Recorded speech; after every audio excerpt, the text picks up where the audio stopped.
Post Covid actually जो problems आ रहे हैं तो थोड़ा सा ब्लड सर्कुलेशन के इश्यूज ज़्यादा हो रहे हैं। बाद में पेट की भी तकलीफें काफ़ी बढ़ गई है, क्योंकि एक तो उसका एक कारण ये था कि कोरोना में जो बहुत सारे चीज़ों का रिस्ट्रिक्शन भी था, उसकी वजह से बहुत सारी चीज़ें कंट्रोल में भी थी। लेकिन जैसा ही लोगों को कोरोना से बाहर आ गए, जैसा वो खाने में कंट्रोल छूट गया उन लोगों का, शरीर की प्रतिकार शक्ति तो वैसे ही कम हो गई थी, क्योंकि कोरोना जो होता था लोगों की जिसकी प्रतिकार शक्ति कम है उनमें ही होने के चांसेस ज्यादा थे। तो उसके वजह से ये सब प्रॉब्लम अब बढ़ना शुरू हो गए हैं, उसके पेशेंट भी ज्यादा आना शुरू हो गए हैं। अभी ऐसा कोई इंटेस्टाइन में थ्रोम्बोसिस है इसके केसेस ज्यादा नहीं है। मेनली प्रॉब्लम हार्ट और ब्रेन और इसके ही ज्यादा है। किसी किसी को पैर में वगैरह तकलीफें है। अतड़ियों के प्रॉब्लम इतने सामने नहीं आ रहे हैं जो कोरोना के वजह से जो वास्कुलर ब्लॉकेजेस ये हो रहे हैं, अतड़ी के प्रॉब्लम इतने नहीं आ रहे हैं हमारे पास। सिर्फ ये मेनली प्रॉब्लम फीचर पाइल्स इसके पेशेंट थोड़े से बड़े हुए हैं। बाकी पेशेंट का इतना कोई उसमें ये नहीं हुआ, सर्जिकल इसमें ऐसा कोई बहुत ज्यादा असर नहीं हुआ। कोरोना से हम लोग कोरिलेट नहीं कर सकते उसको, क्योंकि जो गलब्लैडर स्टोन और जो बीमारियां है पैनक्रियास की, उसको ज्यादा अपन कोरोना से कोई कोरिलेट नहीं कर सकते। वो मेनली जो खान पान की वजह से है गलब्लैडर की बीमारियां, और कुछ अपने यहाँ जो विदर्भ के तबके में जो कुछ सिकलिंग सेल है, सिकल सेल डिसीज है, उसके वजह से ये थोड़ा सा प्रमाण इसका ज्यादा रहता है। पैनक्रियाटाइटिस जो मेनली होता है अल्कोहल की वजह से ज्यादा होता है, वो एक मेजर रीजन है। बाकी ऐसा कोई कोरोना की वजह से ऐसा कोई आपने ही बता दिया कि उसका रीजन क्या है, तो सेम रीजन है। सही बात है आपकी, क्योंकि घर में बैठे लोग, घर में कुछ बनता है लेकिन चेंज ऑफ टेस्ट होना, तो ये सब जो ऑनलाइन सब खाना मंगाना है, स्पाइसी फूड मंगाना है, ये सब चीजें बढ़ गई है। और वैसे भी कोरोना की वजह से थोड़ा सा ये प्रॉब्लम हुए ही है कि जो हथौड़ियों का जो रेजिस्टेंस है ये सब सब थोड़ा सा फर्क पड़ा ही हुआ है। तो उसके वजह से ये सब बीमारियां बढ़ रही हैं। नहीं, उस बारे में तो मैं ज़्यादा कुछ नहीं बोल सकता, क्योंकि वो पाउडर और इसके बारे में मेरा कोई स्टडी नहीं है। लेकिन एक्सरसाइज और हाई फाइबर डाइट जो है, तो अपना एक्चुअली जो अपना इंडियन फूड है, नॉर्मल फूड, उसमें वैसे ही फाइबर की मात्रा काफ़ी अधिक है।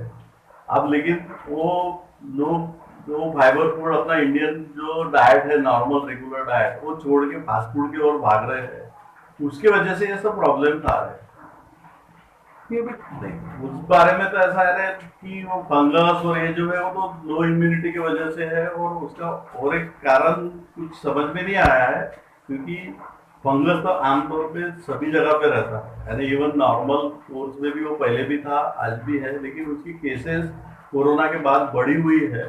इसका मेन रीजन और उन्हीं लोगों में ज्यादा पाया गया है जिनको ऑक्सीजन लगी, जिनको स्टेरॉइड के डोजेस थे, प्लस जिनको डायबिटीज वगैरह था, उन पेशेंट्स में वो ज्यादा संभावना हुई है।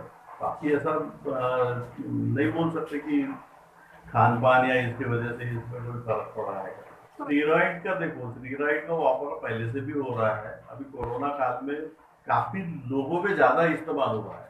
वैसे भी हम लोग जैसे पुराने आर्थराइटिस के पेशेंट थे, कुछ कुछ जैसी बीमारियां थी, इवन पेट की जो बीमारियां रहती उसमें हम कुछ मात्रा में स्टेरॉइड का यूज करते ही थे। लेकिन उसका वापर जो था वो लिमिटेड रहता था, और उसके जो साइड इफेक्ट्स होते थे वो लॉन्ग टर्म जिसमें रहता है उसमें साइड इफेक्ट बहुत ज्यादा रहते हैं। बाकी ऐसा कोई उसमें डरने की कोई बात नहीं रहती, उसमें कोई डर पालने की बात नहीं है। क्योंकि कोरोना काल में भी जो स्टीरॉइड वापरे गए हैं एक शॉर्ट टर्म के लिए वापरे गए हैं, कि बहुत ये नहीं है। उसके साइड इफेक्ट कुछ दिन तक रह सकते हैं, लेकिन धीरे धीरे वो शरीर से वॉश आउट होके उसका कोई डरने की बात नहीं है उसकी।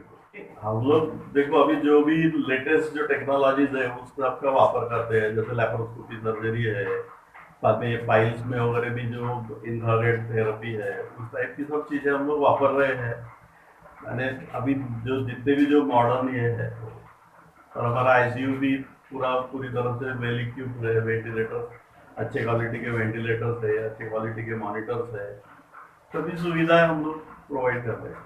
ऐसी डर के तो कोई बात होती नहीं है। कोरोना से डर के आदमी कुछ नहीं कर सकता। पहली बात तो जिनका वैक्सीनेशन हुआ नहीं है उन्होंने वैक्सीनेशन कर लेना चाहिए, क्योंकि ऐसा पाया गया है कि वैक्सीनेशन के बाद हम लोग नहीं बोल सकते कि 100% उसको कोरोना नहीं होगा, लेकिन हुआ भी तो वो इतना कम ये रहेगा कि उसको उसकी कोई बहुत ज्यादा तकलीफ नहीं होगी वो कोरोना की वजह से। मौत का भी डर नहीं के बराबर रहेगा। इसलिए वैक्सीन लेना बहुत जरूरी है। वैक्सीन से बहुत सारी चीजें तुम्हारी नॉर्मलाइज हो जाएगी। तुम नॉर्मल लाइफ में डर डर के आज जी रहे हैं, वो डर धीरे धीरे निकल जाएगा। और थर्ड वेव जो आएगी नहीं आएगी ये इसके बारे में किसी को पता नहीं है। एक प्रेडिक्शन चल रहा है क्योंकि केरला वगैरह में जैसे केसेस बढ़ी हुई है, लेकिन इसका मेन रीजन है कि लोगों ने जो अपने को एक मंत्र दिया है, गवर्नमेंट ने बोलो या सब डॉक्टर लोग भी, हम लोग सब वही बोलते हैं कि बने तक मास्क पहनो, गर्दी में जो जाने की चीजें हैं वहां बने तक अवॉइड करो, जहां पॉसिबल है वहां अवॉइड करो। और जो बोला है कि 2 गज की दूरी है जरूरी, ये तो ये मंत्र का जो पालन करेगा वो कोरोना से बच के ही रहेगा। और जैसा हाथ धोना है, बार बार अगर आप बहुत जगह जाते हो तो जहाँ पे तो हाथ धोने की सुविधा नहीं है वहाँ सैनिटाइजर यूज कीजिए। लेकिन हो सके तो हाथ धो, क्योंकि सैनिटाइजर के भी साइड इफेक्ट्स होती है, आपके हाथ पे भी तकलीफें ये वो शुरू हो जाती है। तो सैनिटाइजर का भी बहुत ज्यादा वापर न करें। हाथ किसी को न मिलाए। जो हमारा भारतीय ये है, जो लोगों को मिलते हैं उसके बाद सीधा नमस्ते करके करते हैं, वो उसी टाइप से ग्रीट करो। वो सबसे अच्छी चीजें हैं, वही उसका पालन करोगे तो आप कोरोना से बचे रहोगे। चंद्रपुर शहर में है और जिला परिषद के सामने में हमारा हॉस्पिटल है। चंद्रपुर महाराष्ट्र में है। ठीक है।